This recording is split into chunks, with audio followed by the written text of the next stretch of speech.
JPEG Mafia pour tenter un truc, mais bon, c'est un truc pareil, un maître mythe de grâce dans son propre concert, parce que c'est vrai que personne ne le passe et lui il a décidé de le passer.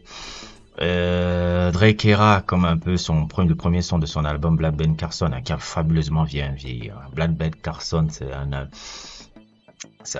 un album qui a bien vieilli depuis le temps et tout.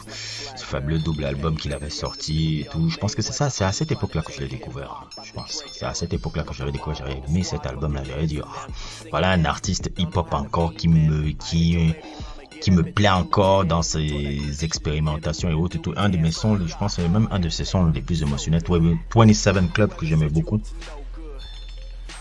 27 Club, un peu que j'aimais beaucoup, il parlait des s'il ne réussit pas, et au moins entrer dans la liste des artistes qui sont morts à 27 ans, légendaires comme Nick Drake, comme Jimi Hendrix, comme Janis Joplin, comme truc et autres et tout. Ça me faisait déjà penser un peu comment le personnage est un peu particulier et autres et tout, la preuve. Mais bon, il a dépassé les 27 ans, il a réussi quand même à avoir un gros succès en indépendant. Il est peut-être même l'un des artistes hip-hop indépendants les plus bankable maintenant. Il a un gros succès, des tournées toujours remplies et autres et tout. Et je suis heureux que le gars là ne soit pas devenu juste un héros culte qu'on revoit sur le net comme ça, mais un artiste reconnu et autres et tout. Même les Kanye West commencent à l'appeler sur ses albums. J'ai toujours dit, Kanye West, si tu veux vraiment revenir dans quelque chose d'intéressant et sulfureux, travaille tous tes prochains albums avec ce mec là. Il peut t'apporter un souffle qui te manque actuellement beaucoup, parce que toi tu es complètement, le jus il n'y en a plus. Lui il peut te donner encore le jus. Et pour dire vrai, ce son qu'il avait déjà la Drake Era, vous pouvez voir comme dans la description que sur Genius, comment il n'aimait pas déjà ce que le hip-hop est en train de devenir. On est en 2016 hein, quand il y a ce son qu'il fait. Il était déjà un anti-Drake comme moi, qui avait déjà compris le problème de ce personnage-là. Et comme je vous ai dit, je ne sais plus où j'ai fait ce sujet-là. J'ai fait un sujet là, je pense que c'est dans Shame in the Past, où j'expliquais que les JPEG Mafia entrent dans la lignée de la tradition hip-hop. Mais simplement qu'ils expérimentent à travers les sons, les trucs, et ils la rendent encore beaucoup plus sulfureux dans son essence par les expérimentations qu'ils font musicalement. Que ce n'est pas forcément, ouais, les gars dénaturent le hip-hop, non, il la rend encore beaucoup plus dangereux. Et c'est exactement ce que JPEG Mafia est. Le fait que vous le voyez faire Meet the Grams là, moi ça me plaît.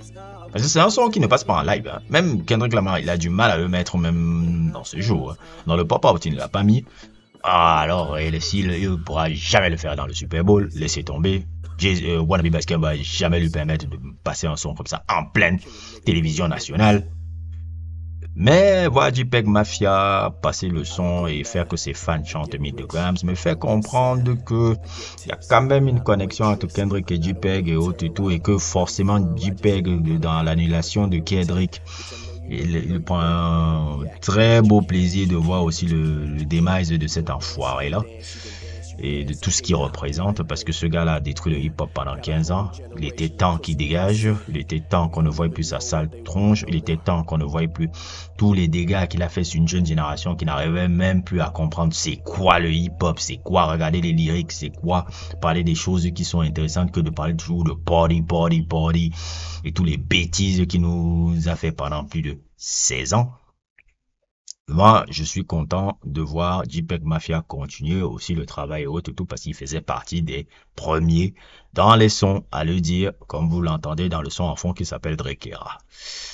Moi, JPEG, quand tu vois des gars comme JPEG, tu comprends que pourquoi tu les kiffes. Pour ceux qui n'ont pas vu mes sujets sur JPEG Mafia, je vous mettrai les liens en description un peu de la plupart des sujets que j'ai fait sur lui, j'en ai fait beaucoup. Et voilà quoi, c'était juste une interlude de news un peu qui me plaisait, qui me faisait rire, qu'un de mes amis m'a envoyé en inbox. N'hésitez pas à liker, n'hésitez pas à vous abonner et à plus pour d'autres aventures.